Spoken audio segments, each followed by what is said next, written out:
This is the USS Salem, a Des Moines-class heavy cruiser that served just 10 years in the U.S. Navy, the shortest service record of any ship of her class. Today, resting in the calm dockings of the old Fore River Naval Yard, she is the only surviving ship of her class, a pinnacle of traditional naval engineering, and an excellent museum ship. Built in 1947, the USS Salem was one of the Navy's most advanced ships at the time of her launch. She utilized all the new design and technology developments made over the course of World War II. Despite this, she had a short service record, quickly being outclassed by ships equipped with more modern technologies, such as missiles and gas turbine engines. The museum does a great job showcasing these technologies and life aboard the ship, especially if you take a tour, which are free. The museum is run by volunteers who are very knowledgeable.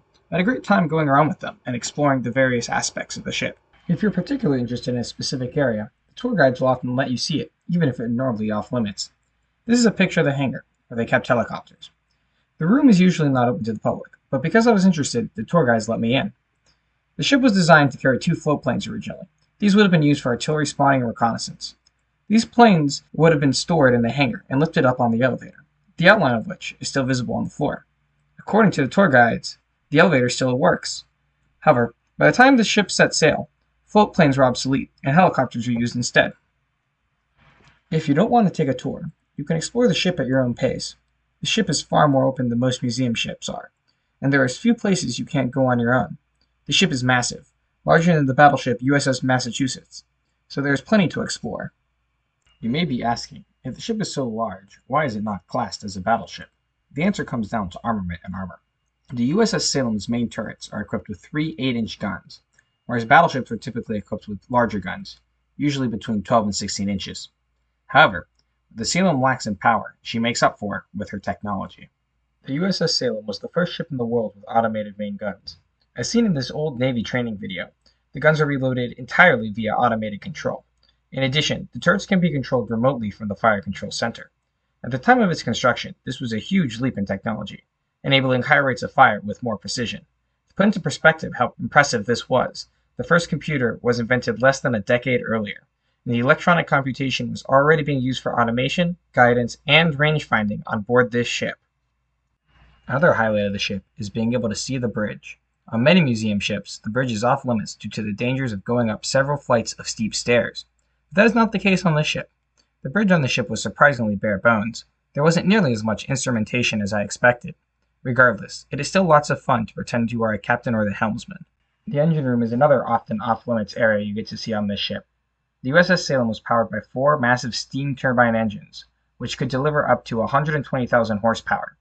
The turbines are the peak of steam power, a technology that was already beginning to be phased out for modern gas turbine engines at this time. It's crazy to see the birth of modern military robotics and the death of traditional steam occur on the same ship. The ship also had several machine shop facilities. The shops were well equipped and enabled the crew to repair damages while at sea. The museum does a great job of showing what daily life of the sailors was like. I particularly like this sign. Movies were shown relatively regularly on board the ship in one of the mess halls. New films would be delivered around the same time they hit theaters, so there was a constant flow of new movies to watch. The Gidunk was sort of like a snack bar, offering refreshments ranging from candy and cigarettes to popcorn and milkshakes to the sailors. There are several large mess halls, served by equally large kitchens.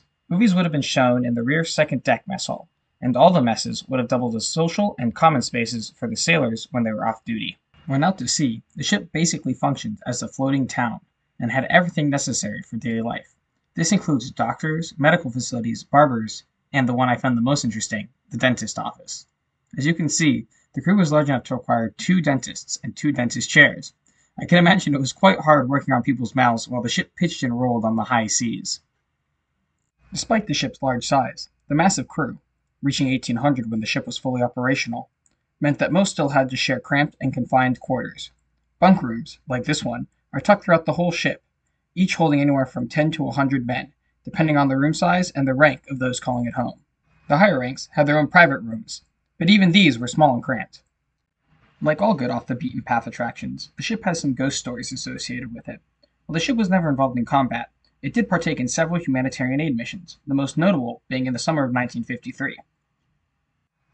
On August 12, 1953, a massive 6.8 magnitude earthquake rocked the small Greek island of Kefalona. The earthquake was devastating, destroying most buildings on the island, killing up to 800 people, and leaving most of the population homeless. In response, nearby ships from the American, British, and Israeli navies were sent in to bring supplies, act as shelters, hospitals, and more dismally, as morgues for the victims of the natural disaster. It was in these latter two roles that the USS Salem found itself. Housing the most seriously injured and dying, it is believed up to 400 people perished on board the ship during its humanitarian mission, and some are said to continue to haunt it to this day. The most famous haunt is that of the Burning Man, a victim who succumbed to fourth-degree burns from a fire started in the earthquake's aftermath. He is believed to haunt the area around the morgue, and is said to bring the smell of ash and death anywhere he goes. Another famous ghost is John, the ghost of a maintenance worker who died after getting caught in an anchor chain and being crushed to death. The ghost is said to haunt the anchor room, and can be very friendly. Most reports of him come from visitors in the form of a mysterious guide. This guide is seemingly ordinary, knows everything there is to know about the anchor room and its machinery. However, when the visitors run into another tour guide and praise the knowledge of the guide they encountered in the anchor room, they are shocked to learn no such guide exists, and upon returning to the anchor room, they find it empty and abandoned. When visiting the ship, I didn't see anything to suggest the existence of either of these ghosts. However, I will say that wandering around the cramped, dark, and mostly empty lower levels of the ship did feel very eerie and kept me on edge. The ship definitely has a haunting feel to it.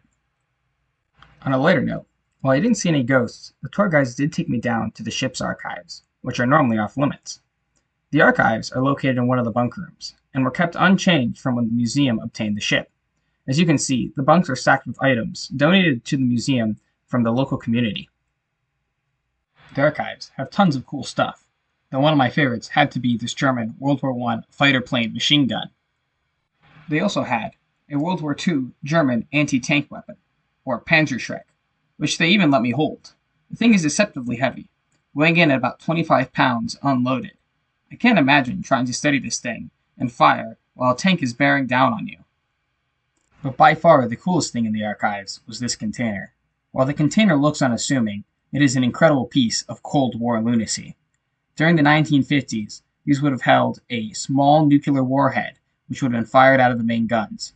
That's right, this cruiser was equipped with nuclear shells. The case is lined with lead and would have had a tight-fitting lead cap to protect the crew from radiation, until it was ready to be loaded into the main guns. I hope you all enjoyed this brief digital tour of the USS Salem. I'd like to give a special thanks to the volunteers for showing me around and taking me to all the off-limit areas. If you would like to visit the ship, it's about a 30-minute drive south of Boston. Admission is $10 per person, with a discount available for kids and the elderly. Tours are free, and I highly suggest you take one. Overall, I would give the USS Salem 2 stars. My star system is similar to that used by the Michelin restaurant ratings. Many don't know this, but the Michelin star system originated as a travel guide, with the stars relating to how far someone should travel to get to the restaurant. I modified it a little bit for my purposes, but it goes as follows. 1 star is worth a short drive. 2 stars is worth a pretty long drive. 3 stars is worth a day trip. 4 stars is worth a weekend trip. And 5 stars is worth a multi-day road trip. I hope you all enjoyed the video, and will join me next time I take you off the beaten path.